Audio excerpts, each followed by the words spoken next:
The following is a production of DallasCowboys.com and the Dallas Cowboys Football Club. How about them Cowboys? Yeah! Go Cowboys! This is Girls Talk, Boys Talk, presented by Invisalign, trusted by over 500 NFL players for their winning smiles. And broadcasting live from Dallas Cowboys World Headquarters at the Star.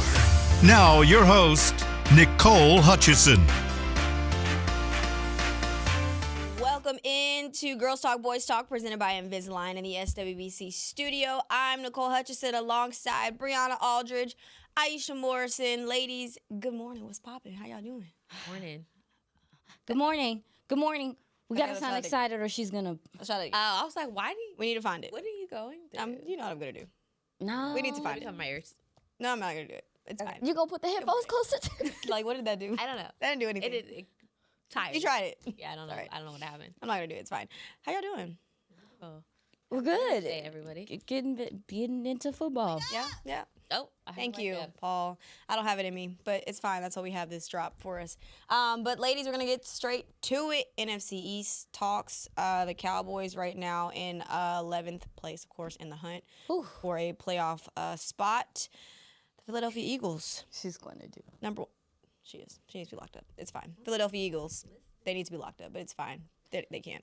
They're number one in the NFC right now. Obviously, take it. I hate you. Taking down Green Bay last night. But just talking about the NFC East picture right now, Giants, of course, Washington right now. Cowboys, is there still hope alive? This NFC East is weird. It is very weird. Ain't it This dust? year I'm is very sick of weird. it. Sick of the Eagles finding ways to win.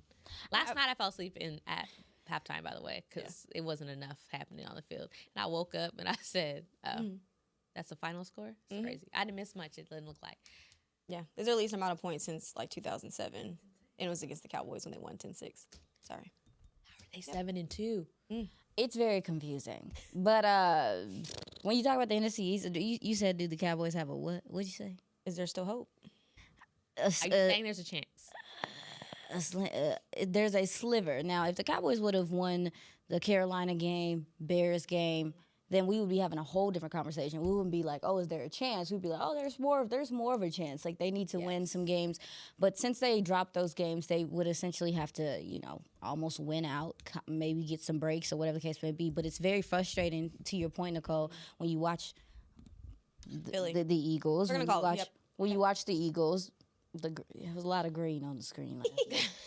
You didn't like it? I couldn't do it. Oh, Green Bay and Philly? Yeah, it was a lot. The disdain I have inside. As they bring it up on the screen. It's all good. There it is. Don't throw up. But to watch them, you would think, like, if Dallas's defense, with some of the reinforcements and some of the guys coming back and stuff, like, okay, well, maybe they could have a chance, But this Dallas team, they need to focus on themselves. They coming off this bye.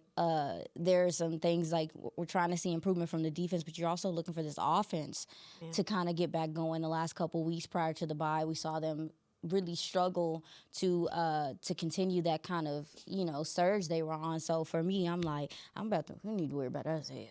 Yeah, that's Worry pretty about much. your dang self. They say that, but like they really mean it in this locker room because it doesn't matter who's on the other side.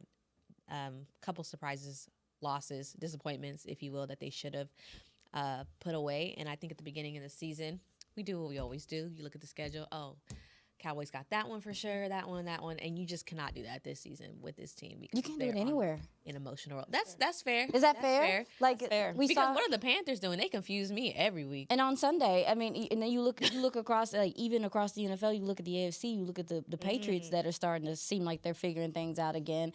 It's just weird. You saw the Bucks come out fast. Yep. I thought they were going to be the Lions sleeper came team. out slow. Yeah, Lions Like- came out slow. Now they look like they might be the best team in the NFC.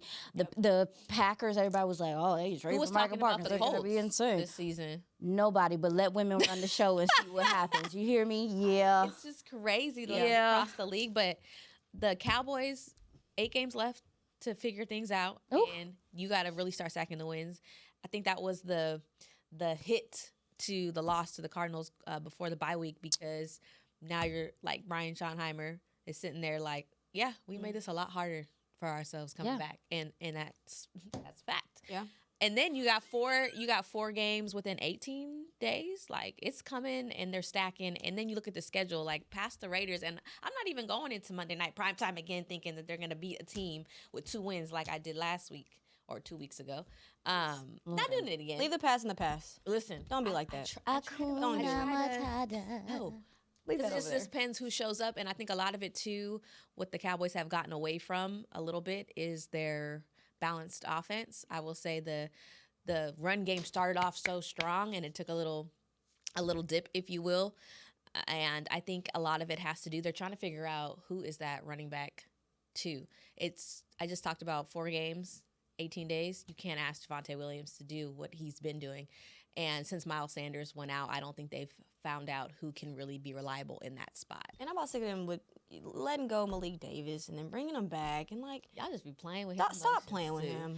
But it's not impossible. Like I went back and saw the teams that were 3-5-1 and turned their seasons around. So since 1990, of course, a handful of these teams have done it. The 1990 New Orleans Saints, 1994 New England Patriots, 2002 New York Jets, 2008 San Diego Chargers, of course, at the time. 2011 Denver Broncos, and 2020 Washington Commanders that actually started 1-5 and made the playoffs. So it's not like impossible. Stop. It's not like last season Cinderella. where every week the percentage went like down. 'Cause it was just like there's a lot of upside to this team. It's hard to see it right now because again they just had 2 back-to-back rough losses. You're looking at the entire schedule of teams they should have taken care of when, in my opinion, at the point of the season when you're talking about Chicago, especially when you're talking about the Panthers going into that series 12-3, this is a team you dominate on. The Cardinals, who didn't have their starting quarterback and it didn't matter, and you promoted him to starting QB last week, and you saw what was supposed to happen. And this past week, they look like they did before. It's just not. Everybody takes. You know what? We're not going to do that because We're not going to do that. We're going to leave the past in the past. But there is a lot to be positive or happy, positive, whatever you will say, because of what they did and who they're getting back defensively. That has been the thing holding this team, the weight, the anchor on the neck. Let's talk about. You bring up a good point that obviously the games in the past they should have won. They either struggled or they didn't win. So looking at this next stretch, of course they're at the Raiders. They play the Eagles Sunday. They play the Chiefs Thanksgiving. Then they play the Lions. Goodness. Then they play the Vikings. Okay, how much margin for error do they even have down the stretch? Okay, That's the scary part. They don't. Yeah. And every man. That little. If you talk about Dak Prescott having to be perfect, Yeah. This much. That much. it's got to do it. It's barely any. I hope that they come out. There's a lot happening with this team, right? And I think sometimes when the emotions and you're playing for a specific person and you're coming together, which is what it sounds like this team is doing. I saw the article by Dallas. Was it Dallas Morning News? And I think Tommy Irish. Let me give ours. It's fine. My bad. DallasCowboys.com. Tommy. Tommy. Tommy. DallasCowboys.com. Tommy Irish. Lord. If you haven't seen the article, you should check it out. Was talking to Solomon Thomas about, I think everyone knows what he's been through with his sister, right? And we talked about it yesterday. I said, for me personally, I got to get to work. When things like that happen, I got to keep moving. And it seems like Solomon Thomas's, way is dipping into his foundation, giving back to the community. And I think it said a lot for he basically said his teammates, right, the rest of the defensive line, they all joined him. It was like, it didn't even seem like no hesitation. He didn't, he's like, this is what I'm going to do. You guys are welcome. And everybody showed up. And I think that message is powerful. And I think that's what this team might I think it's going to make them closer. Hard times can either really lock you in or can make you feel a little bit defeated. And I think they're, at least from the outside, again, we haven't really seen them. We're not going to hear from them till Thursday, I believe. So that we'll see how the vibes are in the locker room. But it seems like this could be an opportunity where this brings this team closer together and they're playing for something. I remember when I was covering Damar Hamlin's incident, and it was so electrifying going back to Highmark Stadium when they got back on the field. First kick return of the game, ran it back for like 98-yard touchdown, and it was so electric. There were so many signs, right? And we know there's going to be some tributes happening. I think it's going to be a lot of emotions happening when they come back to town. But I do feel like this team will maybe stomp out the Raiders and get, you know what I'm saying, like that. Yeah. Like we're here, we're relevant, and I'm looking forward to seeing what this team does in a hardship, if you will. Can I ask a question? Mm-hmm. So with the gauntlet of games that they have to play, coming up, take out playoffs, right? Take out the idea of the playoffs. Okay. Are you trying to find out like who you are as a team to have moving forward? Because I think that's kind of playoffs is it possible? Sure, it's absolutely possible. But if right now, second half of the season, are you trying to figure out like what you do well, what you don't do well, all that good stuff, kind of get a better gauge for this roster. Also, too, not just for playoff hopes, but for possibly if you don't make it, if you don't get the breaks, like what are we gonna do? What is next year gonna look like? How are we drafting?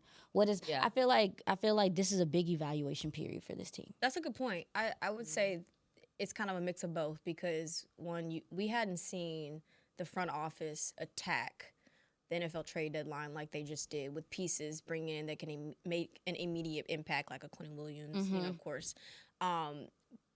But then there's also like this, they have those guys for the next, 2-3 years. So I think there's also a thought in their minds like, hey, just in case we don't make the playoffs, we're good for the future.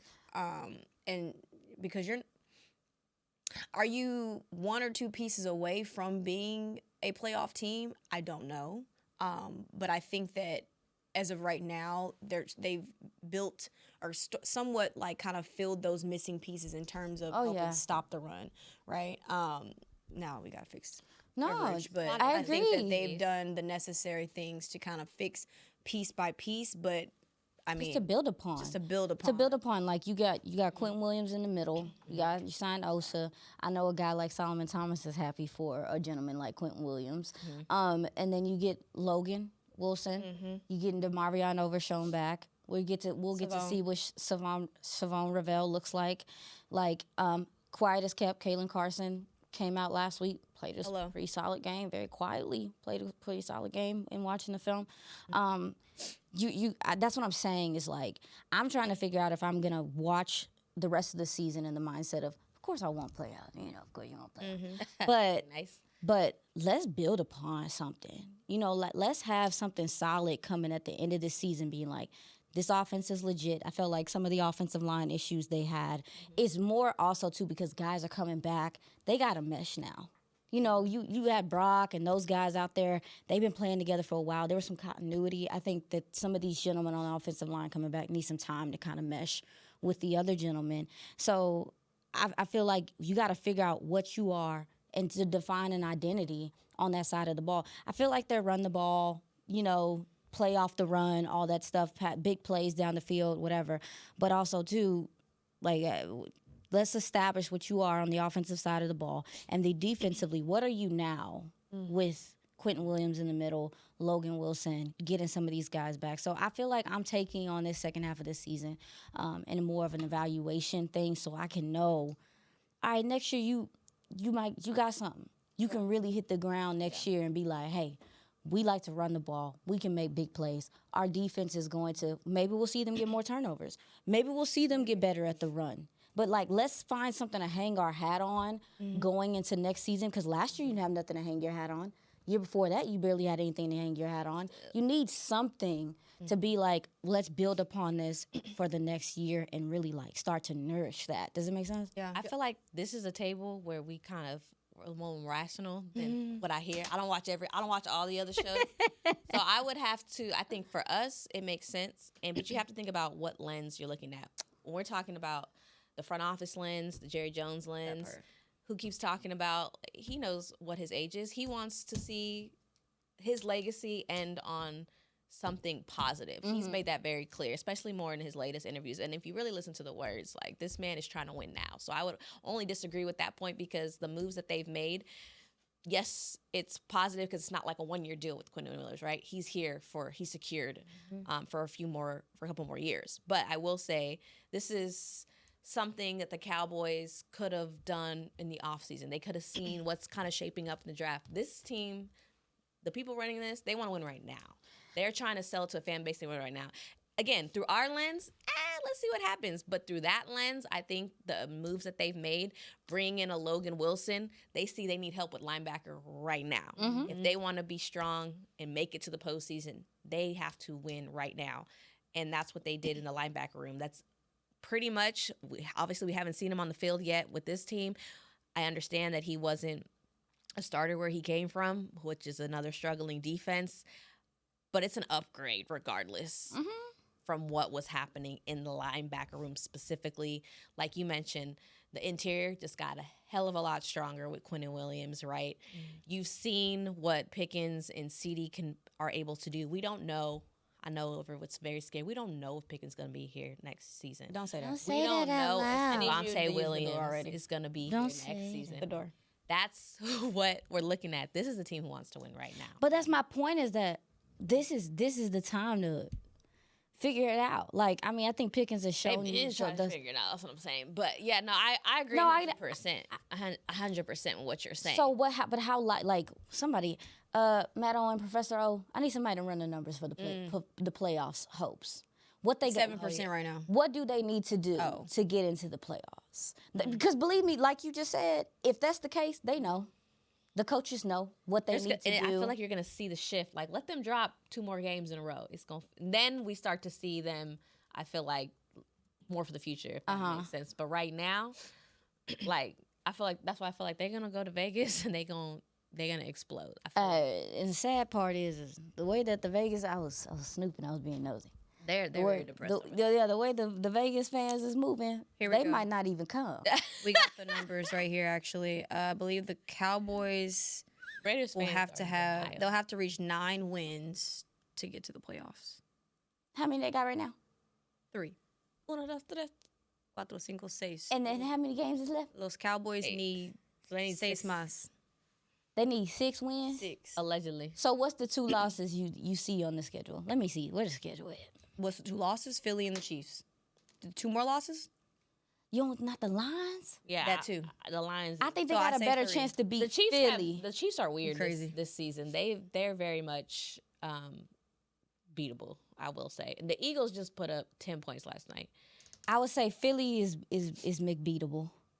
Yes, I would agree with Philly. I would say McPhilly is beatable, and then The Lions? I would say the Lions got to be the loss. I would say the Lions got to be the loss. I would take that over the Chiefs because the Chiefs are semi fickle. Like Dan Campbell's in his bag calling plays again. I don't know about the Lions. yeah, I'm On the still sticking with road. 3. And Billy said 3 too. So, On the you know what? road. Billy been right. I'm tired of Billy. Billy? you going with 3 wins? You think No, I'm they're saying gonna- 3 losses. My bad. 3 Oh, losses. three Like, for the I'm remaining. going with I'm going remainder for of the the upset schedule. at home because they essentially play their best ball. I Who? think the Chiefs. The Chiefs. Oh, You think they're winning at home? on I'm Thanksgiving? going. I'm very much You think the Cowboys are going to be the Chiefs for Thanksgiving? market. We're going to take our first break here on the Cowboys Talk. It's very possible. We'll be right back. She When you're on the field, you know what it takes to lead your team and play with confidence. But that confidence shouldn't just stop at game time. It should follow you off the field, too. Join over 500 NFL players who trust Invisalign, the #1 doctor-recommended clear aligner brand. Ready to take the first step towards a smile you'll love? Visit Invisalign.com/NFL and find a doctor near you today. Transform your smile and take your confidence to the next level, both on the field and off. How does the cheerleader's hair always look so perfect? We asked, and they shared one of their biggest beauty secrets. If you want hair like theirs and confidence to match, use Babyliss Pro styling tools. The Dallas Cowboys cheerleaders use Babyliss Pro curling irons to get those perfect game day curls. To get the hair you see on the cheerleaders, head to BabylissPro.com. Use the code Cowboys20 for 20% off Babyliss Pro tools, the official styling tools of the Dallas Cowboys cheerleaders. Get the discount while it lasts. Offer may be withdrawn at any time at advertiser's discretion. Discover Aiden, the official luggage partner of the Dallas Cowboys and Dallas Cowboys cheerleaders. Known for top-tier engineering and craftsmanship, Aiden offers more than just bags. Originating from Australia and designed in New York, it merges fashion, design, and culture. Used by Dallas Cowboys players, staff, and the entire organization, Aiden provides style and functionality for all travelers. Visit AidenTheBrand.com and use code AidenXCowboys for 25% off your purchase. Travel like your favorite stars with Aiden. All right, Cowboys fans, this one's for us. If the men in your life bleed blue and silver like we do, I've found the perfect way to elevate their game day rituals. Gillette just released their best razor in Cowboys colors, and it is everything a Cowboys fan could want. The new Gillette Labs official Dallas Cowboys licensed razor combines his Cowboys pride with Gillette's best shave. And with 50% longer lasting blades, it is truly the gift that keeps on giving. Get it while you can at Gillette.com/NFL. Gillette's best shave is also available as heated.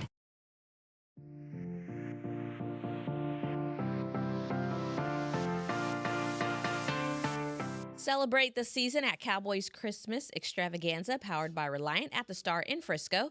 Join us every Friday and Saturday night from November 21st to December 20th for an electrifying holiday performance. For details, visit thestardistrict.com.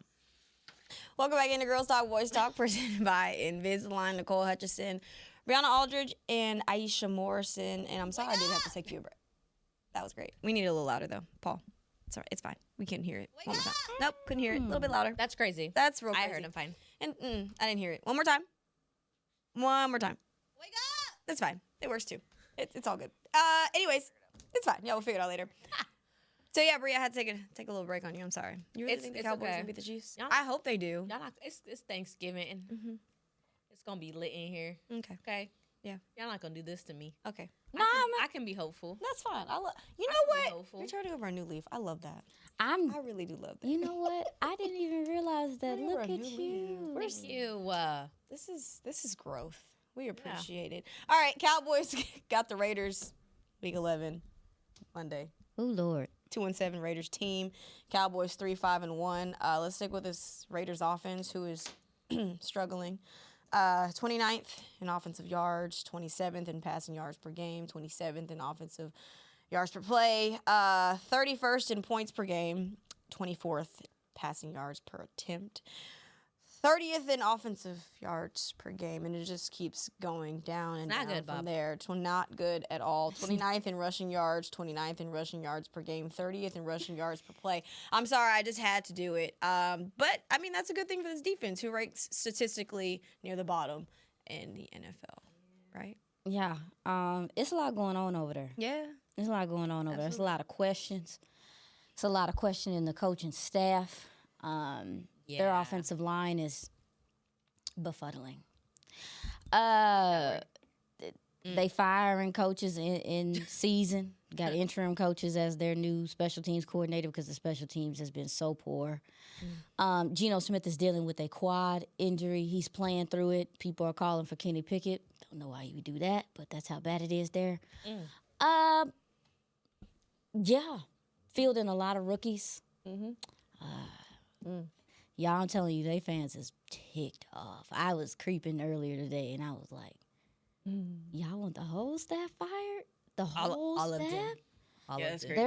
They're on like a mixed strike. And it makes me sad, too, because I have a soft spot for Pete Carroll. Is it because he's elderly? Maybe it's because he's a senior of the Citizens. He seems like a nice guy. And I think also Sean Heimer talks highly of him so much that I started to like him. Right. But they don't care over there. They actually they are actually really looking at Tom Brady and some of the folks that decided to put this staff together. They just don't. It sounds like this coaching staff has not meshed through the season. They're fielding a lot of rookies, a lot of young guys, and they are not getting the results that they're looking for, specifically on the offensive side of the ball. Yeah. My mother says it could always be worse. Can it? When you're looking at these two teams going against each other in prime time, Vegas is definitely could be worse going on there. I can talk a little trash about the Raiders. I grew up 20 minutes outside of Oakland when this team was the Oakland Raiders. It's the same story year after year. When Mr. Carr was there, and they made the playoffs one time, the city acted like we just won a Super Bowl. That is what the Raiders got going on. They haven't been able to have a real quarterback. They've missed in the draft. And Geno Smith thought Pete Carroll and him would do what we saw flashes of in Seattle, and it hasn't happened. I even thought Pete Carroll would do something there. Now, I will say I didn't think Antonio Pierce, the head coach who was there prior, I don't think he was given adequate amount of time nor the resources because you never had a quarterback. And I think they're feeling the ramifications because from what I heard in that locker room and from the people that I know who covered the team, that locker room was behind Antonio Pierce. Oh, yeah. So it don't make a lot of sense for what was picked apart. But nonetheless, as you can see on the stats don't lie. Read them again. You want me to read them again? It's bad. Ranks the third worst in the league. Yeah, Okay. sorry, my laptop. We're the second worst defense? Yep. All right. That's cool. Fine. It's all on here. That's cool. I have more faith in Geno Smith has thrown 12 interceptions and 11 touchdowns. That's nasty work. He be tossing that thing to the other team. Very much so. Oh my God, I can't even. For me, I'm like, We'll take it. They do have some rookies who can do some stuff, but they don't feed them enough, in my opinion. I mean, yeah. Watching them. I mean, Brock Bowers obviously is the Best. You know, One target last game. Yeah, like obviously, like Brock Bowers is the guy over there.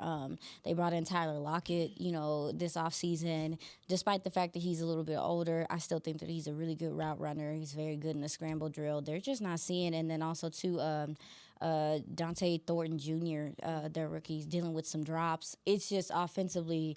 And they have no O-line. That's another thing. Oh, well, I was getting there. Yeah, that's the. Just wait a second. I'm coming. Who y'all? They can get some too. That is the biggest concern for them moving forward. Is Jackson Powers Johnson has been placed on IR with an ankle injury. And also, too, Dylan Parham. They don't know. We'll have to keep our ears low to the ground because it sounds like he's dealing with an ankle injury as well.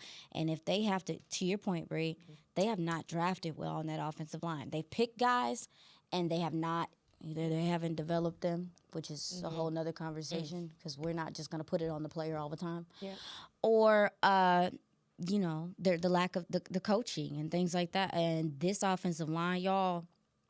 It's a hot mess. It's a hot mess. It is one of the poorest offensive line that Dallas will play. And man, That's gentleman like Alex Cappa, he came into that game last week, and I can tell you that the Broncos knew he was in it. As soon as he subbed in, they was like, "Are those my bonuses I smell?" Listen, it's a mess. I went home last week. Right, Raiders. My house is divided. Raiders, Niners, because that's where we're located. Right.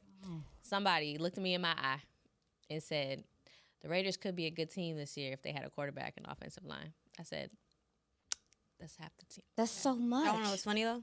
It's not funny, but y'all know what's funny? Oh God. Because we said this What? when the Cowboys played I'd like to laugh. Chicago. No, we're not doing that. Not doing that. We also said it when they played the New York Giants. The Giants was disrespectful. And you remember what Russell Wilson did. Well, in fairness. And I'm not done. Arizona. We said this The Giants hurt me the worst. all season long. Giants won't hurt me the worst, mostly because I missed my flight messing around with that overtime. That's why you were mad? Yeah, it was. Okay. Because that wasn't supposed to happen. She didn't tell us that I did that. But that's But that's what I'm. Yeah, they've made not good offenses look good. They've made quarterbacks who have jobs been on the line be very steady going into the next week, and then they play another team, and then they get benched, or the drop off is there.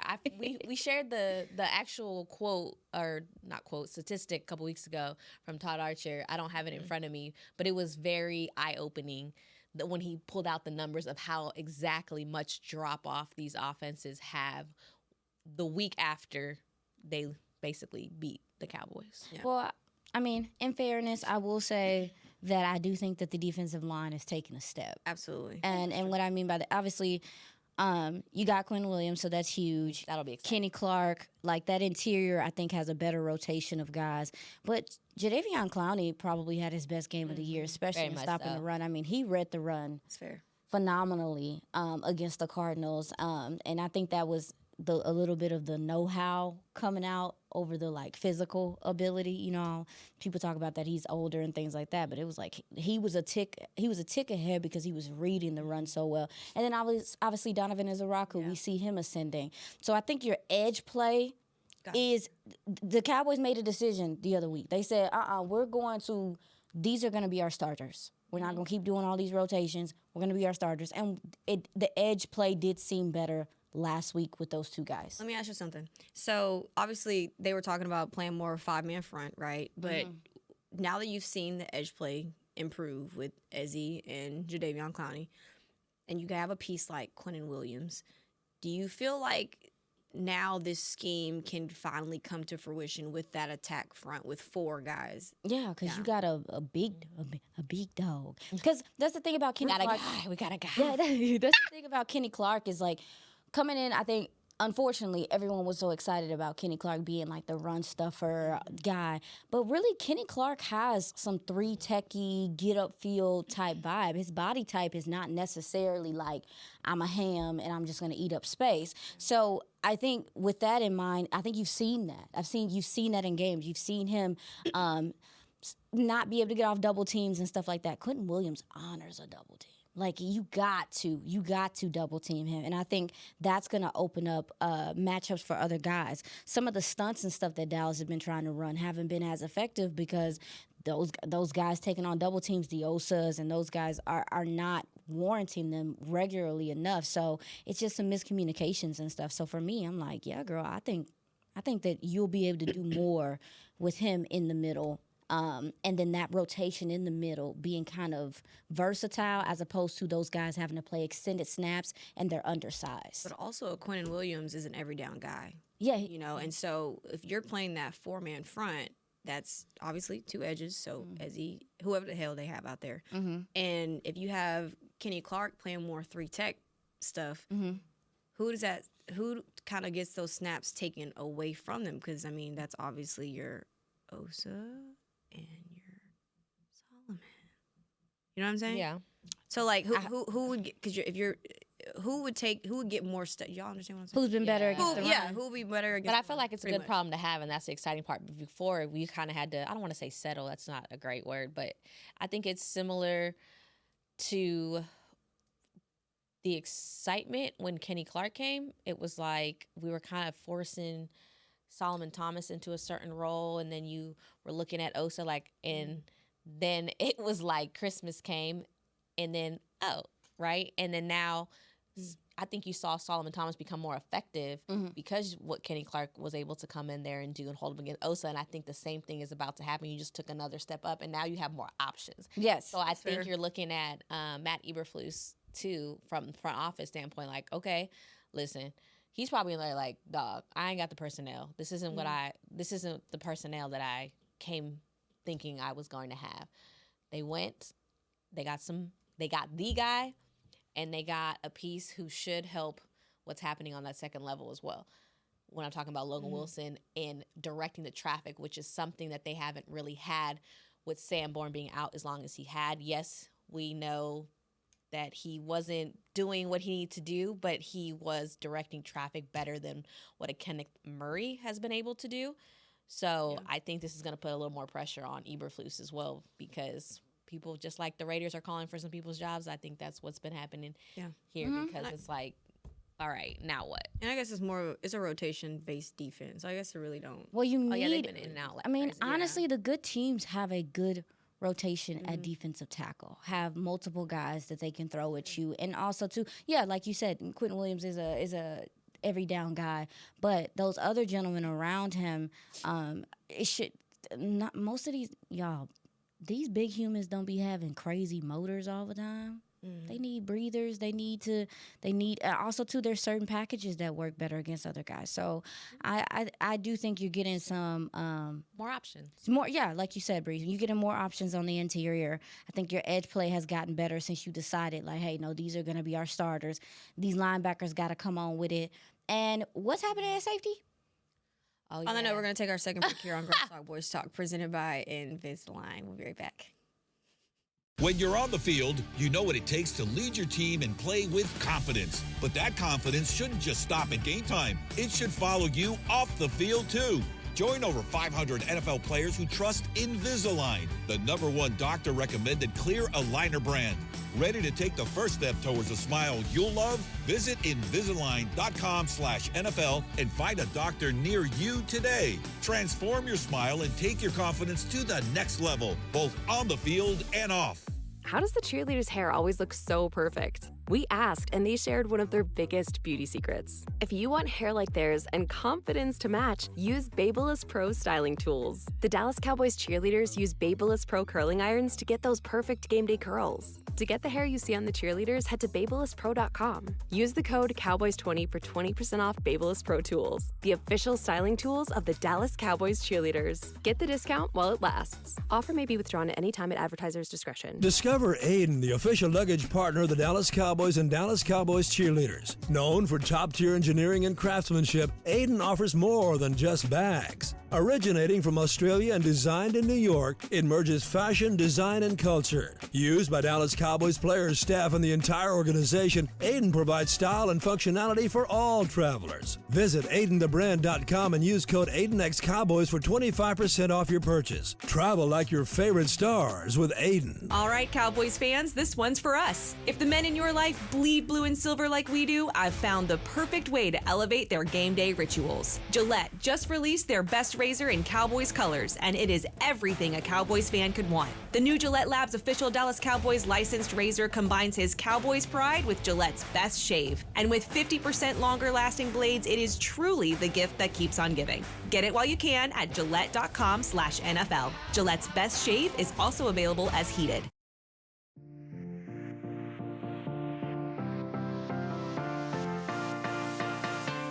Capture frame-worthy holiday photos with Santa at the Star, presented by Monument Realty. Santa will be spreading holiday cheer from November 21st all the way through Christmas Eve. For more information and to book your visit, head to thestardistrict.com/Santa. Register before December 7th to save $5. Who was that? Santa. No. Who was it for? What do you mean? The read. Never mind. Monument Realty. It's fine. Shout them out again. Oh, I was like, what? It's all good. Welcome back in. I didn't know there was a test. It's great. Take pictures with Santa. I was just trying to show some more love, you know. I love it. It's fine. It's all right. Welcome back into Girls Talk Boys Talk, presented by Invisalign. Nicole Hutchison, Brianna Aldridge, Aisha Morrison. How y'all doing? Y'all still good? Yeah, Yes. I'm ready to see this team play. Yeah. Yeah, it feels like forever. I know it's starting to get kind of old. Yeah. Another Sunday, we got to sit there. Yeah. Well, Other teams. we were talking about this defense, sticking with the safety position. Obviously, Malik Hooker been out a couple games, had to be moved to IR. But I know last week, before the bye, of course, Shadi had mentioned that he should be coming back soon. Hopefully, you do get him back. But Donovan Wilson as well was out as well, just due to injury. So talk about that safety room and Elijah Clark too. Dang, yeah, Wanya Thomas, Marquise Bell. Is Elijah Thoughts? out for a while? I think he's out for maybe a couple more weeks. Oh, really? Yeah, I feel like a lot of Cowboys fans have been wanting to see these two gentlemen play. Yeah. Really been clamoring for quite some time. I mean, I've in fairness, I'll say that I'm one of them. Marquise Bell is someone that I've watched closely. We've seen what he's done when he had to play the linebacker position, what he's done in the nickel, but he has struggled on the field in tackling and coverage. It's been very odd to see. And then Wanya Thomas also, too, I would say hasn't played up to maybe even his expectations and his standards at this point. So as much as I know Cowboys Nation wants to get younger and get more guys at that position, it seems like those old dogs might be coming in there and stabilizing that room because it just hasn't been. I mean, on the back end, it hasn't been great in the first place, but really from the safety position, tackling, coverage, all of it, whole nine, communication, it has just not been good. Yeah, that's fair. If it ain't fixed, don't broke. Wait, If it ain't broke, don't fix If it. it ain't fixed, don't It's broke. good. Yeah, that's kind of. It sounded good. That's the message of the defense. If it ain't fixed, it's still broke. Everything broke, y'all. But no, I agree 100%. Some of these other positions, you've seen people get hurt, and you've seen some of the rookies take advantage, and you see some of those rookies like, okay. that's not the situation that's happening in the safety. I think for a veteran like Donovan Wilson, like Malik Hooker to get booted out, the guys coming in there there has to be a clear gap, and there isn't. So I agree with you.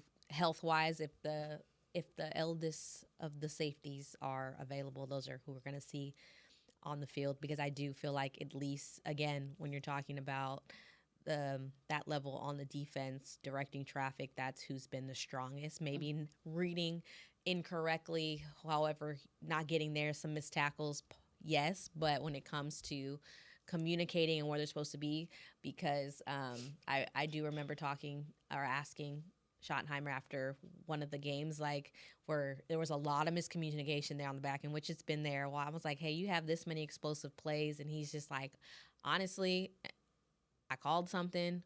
We saw something moving in the offense. Half the team heard it, half it didn't. I don't think those type of mistakes happen when you're having a Donovan Wilson, a Malik Hooker back in there. Yeah, it's a lot. And I want to say that, in fairness to Marquise Bell and Wanye Thomas, is again, like, they're coming in trying to fill this role, and this is a new scheme. This is new communication. These are guys that have been predominantly backup guys. So I do think it is still a lot to ask of them as well. So I'm not trying to be hard on them, but I'm just being honest, is that I have been incredibly disappointed in Marquise Bell's play. I will say, when Wanye was in there, I feel like he was the stronger. Yeah, in definitely. there. Definitely the stronger. And then also, too, I mean, if you wanted to talk about the corners, they picked on 2-6 last week. That's fair. They picked on 2-6. They picked on 2-6 real heavily the other week. And again, we don't always marry the safety room and the corner room together. But I'm telling you, if corners don't feel like they got the help that they need, if they don't feel like you're going to be in the right spot either, they'll take chances. And so I feel like the communication also with the safeties and the corners has not been good enough this year. And so hopefully we see them improve over the season as the season goes on. What's one thing y'all want answered by the Raiders matchup Monday night? One thing. I know there's probably plenty, but you get to choose one. Are your linebackers better? Is the second level better? Because I think your first level is slowly but surely getting better. Can those linebackers come in and fill and be better in the run and tackle? Because it's going to make it easier on your back end. Yeah. It's going to make it easier for everyone. You know, if this front seven can play better, then that's the big thing. So that's what I want to see what this front seven is moving forward. What you got, Bree? Yeah, I would say, what does your red zone offense look like Oh. against this Raiders team? Talk about it. That's fair. Because if we're going to be talking about the miracles needed to get 6 out of the next 8 wins, You got to what score. are we doing in the red zone? It's been dusty, ain't it? Very much so. Exciting, explosive plays. You get down the field, 3-4 plays, and then we just sit there. And then it's a field goal, or you're going for it, being aggressive, and you can't get it. So, yeah. It's those pre-snap penalties, y'all. That too. They got to get those pre-snap penalties, like, out hurt. of their. It seems like it happens a lot in the red zone. There's a hole, there's something, there's an illegal shift, there's something, and it's like, my gosh, like, with what you need to do, you can't keep getting down there, having these long sustained drives like Bree said, or these big explosive plays. You get down there, you need 4 yards, and you can't get it. Yeah. Unacceptable. Yeah. Unacceptable. What about That's you? fair. I would say the run game. I mean, Bree mentioned it earlier. It's just who's that guy behind a Javonte Williams? Because, yeah, you can have the NFL's leading rusher or second leading rusher in the NFL, but can he sustain it around this time when you're playing defenses like we're about to have to play? So what were you about to ask me? Well, I'm going to say, are you surprised that they haven't done anything to really attack the running back room? Like, obviously, Jadon Blue has been kind of yeah. I think that they had a lot of confidence in Jadon Blue. Yeah. And Jadon Blue. And there was no real let me try to find the words I'm using. They had a lot of confidence in Jadon Blue, but now it's gotten to the point of the season where they come to the conclusion like he's not ready for the physicality of the NFL. So do you elevate Maffa? And I don't think they had a lot of confidence in Jadon Blue. Do you elevate Maffa? Because who else? That's who a else possibility. do you have at He's this been point? injured most of this season, but it looks like this would be the time that he would be able to come out and see. I wouldn't mind seeing him. I think he brings something different to the room. is he as physical as Javonte Williams? No, but he's close. He's not afraid of contact. He's not afraid of contact. Jaden Blue is a slippery guy, and I think he's seeing in the NFL, being slippery, you're going to have to take some hits, and he's not used to taking the type of hits that he's been able to do. But I will kind of disagree in a way that this team or this coaching staff had confidence in Jaden Blue because he's been a healthy scratch multiple times. He didn't really get that opportunity once the season started. Yes, he was a little bit injured in the preseason, so that could have been a lot to do with it. But I think it seems like he gets less of what the others do. If you know what, like the fumble, taking care of the football. We got some other guys fumbling the football a couple of times as well. And I just think there's not as much grace because the confidence. Yeah. Well, I think he was a draft pick, so there was obviously confidence in him coming in and, hopefully making an impact, and especially after the training camp that he had. I mean, I feel like everybody thought that he was going to be obviously one of those guys in that rotation behind a Miles Sanders because Sanders had injury issues when his last stop, so you just didn't know if he was going to be sustainable, and the proof is kind of in the pudding. So Jaden Blue had to come in and step in, and I guess that's confidence. Yeah. I think we had confidence. I'm just saying the coaching staff, they saw again, Oxnard can be tricky to the mind and what we see. I think they saw something. Because to me, I was like, I didn't know if Miles Sanders was going to make the team, to be honest, when I was in Oxnard, because I felt like I thought Jaden Blue would get over it because of the hype. I agree. I was more impressed. And then I feel like the coaches, as training camp went on, I think the coaches showed us what they saw in Oxnard, and that's what I'm saying. Sometimes from the outside, what we think is not what they think. Okay, but and also knowing this team, they always go veteran. While we're at it, Hello. What do you want? did y'all re-sign Hunter Lipke for decoration sprinkles? That's been a mystery. It's like a Scooby-Doo mystery. Maybe they just wanted to give him some money. I don't know. I think we're gonna stop on that note. Nah, somebody needs to find out. We're gonna break it all down tomorrow here on Girls Talk Boys Talk. You gotta tune in to the show at 8 a.m. We the meddling Should ask kids. Luke when he was sitting here. I want to know. because we nosy. All right, that's it for today's show. Brianna Aldridge, Aisha Morrison, I'm Nicole Hutchinson. We'll see y'all back here tomorrow at 8 a.m. This has been a production of DallasCowboys.com and the Dallas Cowboys Football Club. How about this, Cowboys?